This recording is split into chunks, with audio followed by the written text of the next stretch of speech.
Big boss ಮಾಜಿ ಸ್ಪರ್ಧಿ ರಜತ್ ಹಾಗೆ Vinay lock ಆಗಿದ್ದಾರೆ. ಮಚ್ಚ ಹಿಡಿದು ರೀಲ್ಸ್ ಮಾಡಿ ಹುಚ್ಚಾಟವನ್ನ ಮೆರೆದಿದ್ದವರು ಇದೀಗ ಲಾಕ್ ಆಗಿದ್ದಾರೆ. ತನಿಖೆ ವೇಳೆ ಫೈಬರ್ ಮಚ್ಚು ಕೊಟ್ಟು ಕಳ್ಳಾಟವಾಡಿದ್ದಾರೆ ಅನ್ನೋದು ಗೊತ್ತಾಗ್ತಾ ಇದೆ. ಸುಮಾರು 2:30 ಅಷ್ಟೊತ್ತಿಗೆ ಬಸವೇಶ್ವರ ನಗರ ಠಾಣೆಗೆ ಬಂದಿದ್ರು ಇಬ್ರು ಕೂಡ ವಿಚಾರಣೆಯನ್ನ ಎದುರಿಸೋದಕ್ಕೆ. ಇಬ್ಬರು ಆರೋಪಿಗಳನ್ನ ಇದೀಗ ಪೊಲೀಸರು ವಶಕ್ಕೆ ಪಡೆದಿದ್ದಾರೆ. ನಿನ್ನೆ ರಾತ್ರಿಯೂ ಕೂಡ ಸುದೀರ್ಘವಾದಂತಹ ವಿಚಾರಣೆಯನ್ನ ಮಾಡಿದ್ರು. ಇದೇ ರೀಲ್ಸ್ಗೆ ಸಂಬಂಧಪಟ್ಟ ಹಾಗೆ, ಅವ್ರು ಹಿಡಿದಿರುವಂತ ಲಾಂಗ್ಗೆ ಸಂಬಂಧಪಟ್ಟ ಹಾಗೆ, ಮಚ್ಚಿಗೆ ಸಂಬಂಧಪಟ್ಟ ಹಾಗೆ ಅಲ್ಲಿ ಕ್ಲಾರಿಫಿಕೇಶನ್ ಕೊಟ್ಟಿದ್ರು. ಯಾಕಾಗಿ ಮಾಡಿದ್ವಿ, ಜೊತೆಗೆ ಎಲ್ಲಿ ಈ ರೀಲ್ಸ್ ಅನ್ನ ಮಾಡಲಾಗಿತ್ತು, ಯಾವ ಉದ್ದೇಶಕ್ಕಾಗಿ, ಇವೆಲ್ಲವನ್ನ ಕೂಡ ಎಕ್ಸ್ಪ್ಲೈನ್ ಮಾಡಿದ್ರು. ಜೊತೆಗೆ ಬರ್ತಾ ತಾವು ಇದೇ ಮಚ್ಚನ್ನ ಬಳಸಿದ್ವಿ ಅಂತ ಒಂದು ಫೈಬರ್ ಮಚ್ಚನ್ನ ತಗೊಂಡು ಬಂದಿದ್ರು.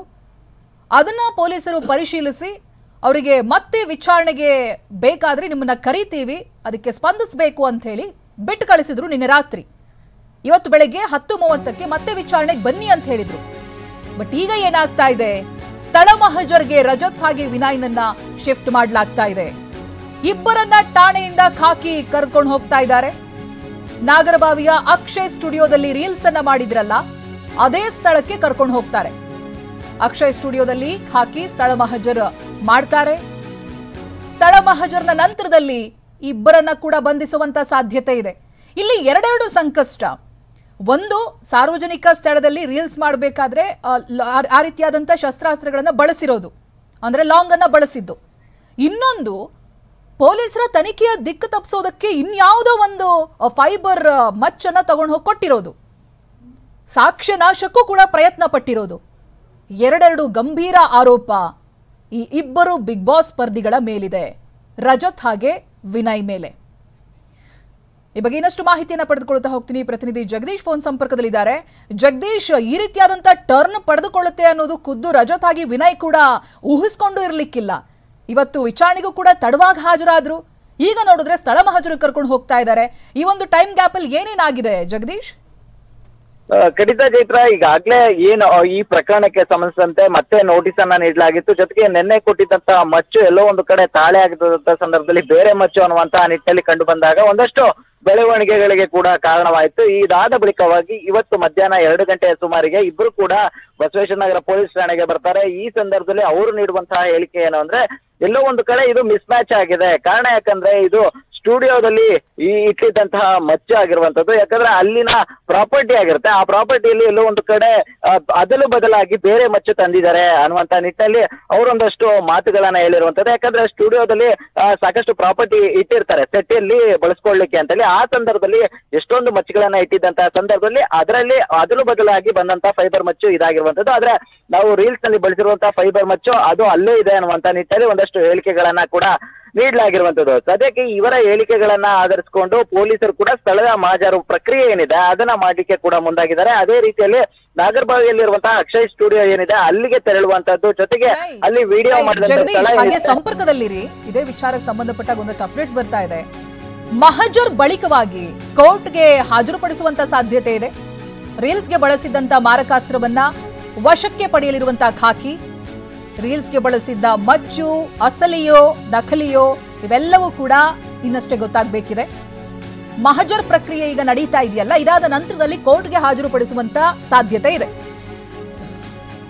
ರೀಲ್ಸ್ ನಲ್ಲಿ ಬಳಸಲಾಗಿದ್ದಂತಹ ಮಾರಕಾಸ್ತ್ರ ಅದು ಅಸಲಿನಾ ನಕಲಿನಾ, ಏನು ಯಾವುದರಿಂದ ಮಾಡಲ್ಪಟ್ಟಿದ್ದು ಇವೆಲ್ಲವೂ ಕೂಡ ತಪಾಸಣೆ ಮಾಡ್ತಾರೆ.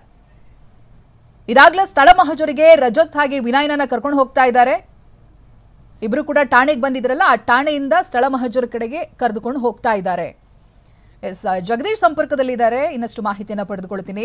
ಜಗದೀಶ್, ಇದೀಗ ಸ್ಥಳ ಮಹಜರು ಕರ್ಕೊಂಡು ಹೋಗ್ತಾ ಇದ್ದಾರೆ ಅನ್ನೋದಾಗಿ ನೀವು ಹೇಳ್ತಾ ಇದ್ರಿ, ಎಕ್ಸ್ಪ್ಲೈನ್ ಮಾಡ್ತಾ ಇದ್ರಿ. ಇದಾದ ನಂತರದಲ್ಲಿ ಕೋರ್ಟ್ಗೆ ಹಾಜರುಪಡಿಸುವಂತ ಸಾಧ್ಯತೆಗಳು ಕೂಡ ದಟ್ಟವಾಗಿದೆ ಅಂತ ಹೇಳಲಾಗ್ತಾ ಇದೆ. ಜಗದೀಶ್, ಖಂಡಿತ ಚೈತ್ರ, ಆದ್ರೆ ಈಗಾಗಲೇ ಪೊಲೀಸರ ವಿಚಾರಣೆ ವೇಳೆ ನಾವು ಯಾವುದೇ ದಿಕ್ಕು ತಪ್ಪಿಸುವಂತಹ ಒಂದು ಕೆಲಸವನ್ನ ಮಾಡ್ತಾ ಇಲ್ಲ. ಜೊತೆಗೆ ಪೊಲೀಸರಿಗೆ ಯಾಮಾರಿಸುವಂತ ಒಂದು ಕೆಲಸವನ್ನ ನಾವು ಮಾಡ್ತಾ ಇಲ್ಲ. ನಮ್ಗೆ ಏನು ರೀಲ್ಸ್ ನಲ್ಲಿ ಬಳಸಿದಂತಹ ಪ್ರಾಪರ್ಟಿ ಏನಿತ್ತು, ಮಚ್ಚು ಅಂತ ಹೇಳಿ ಒಂದು ಫೈಬರ್ ಏನಿತ್ತು ತಿಂಗಿತ್ತು, ಅದನ್ನ ನಾವು ಬಳಸಿದ್ದಾನೆ ನಾವು ಕೊಡುವಂತ ನಿಟ್ಟಿನಲ್ಲಿ ಮುಂದಾಗಿದ್ವಿ. ಆದ್ರೆ ಎಲ್ಲೋ ಒಂದು ಕಡೆ ನಾವು ಫೋನ್ ಮಾಡಿ ಹೇಳಿದಂತ ಸಂದರ್ಭದಲ್ಲಿ ಆ ಸ್ಟುಡಿಯೋದಲ್ಲಿದ್ದವರು ಟೆನ್ಷನ್ ಅಲ್ಲಿ ಬೇರೆ ಫೈಬರ್ ಮಚ್ಚನ ತಂದು ಕೊಟ್ಟಿದ್ದಾರೆ ಅನ್ನುವಂತ ನಿಟ್ಟಲ್ಲಿ ಕೂಡ ಹೇಳಿರುವಂತದ್ದು. ಜೊತೆಗೆ ನಾವು ಪೊಲೀಸರಿಗೆ ಯಾವುದೇ ರೀತಿಯಾದಂತಹ ಯಾಮಾರಿಸುವಂತ ಒಂದು ಕೆಲಸವನ್ನ ನಾವು ಮಾಡಿಲ್ಲ ಅನ್ನುವಂತ ನಿಟ್ಟಲ್ಲಿ ಇಬ್ಬರು ಕೂಡ ಹೇಳಿಕೆಗಳನ್ನ ನೀಡಿದ್ದಾರೆ. ಆದ್ರೆ ಈ ಹೇಳಿಕೆಗೆ ಸಂಬಂಧಿಸಿದಂತೆ ಈಗಾಗಲೇ ಪೊಲೀಸರು ಸ್ಥಳಕ್ಕೆ ತೆರಳಿ ಒಂದು ಪ್ರಕ್ರಿಯೆಯನ್ನ ಮಾಡ್ತಾರೆ. ಎಲ್ಲೋ ಒಂದು ಕಡೆ ಅವರು ಹೇಳಿದ ಹೇಳಿಕೆಗಳಿಗೆ ಅಲ್ಲಿ ಸ್ವಾಮತೆಯನ್ನ ಕಂಡು ಬರುತ್ತಾ ಅನ್ನುವಂತ ನಿಟ್ಟಲ್ಲೂ ಕೂಡ ಇಲ್ಲಿ ಕಾದ್ ನೋಡ್ಬೇಕಾಗಿದೆ. ಯಾಕಂದ್ರೆ ಅವರು ಹೇಳಿಕೆ ನೀಡುವಂತ ನಿಟ್ಟಲ್ಲಿ ಸ್ಟುಡಿಯೋದಲ್ಲಿ ಈಗ ಅವರು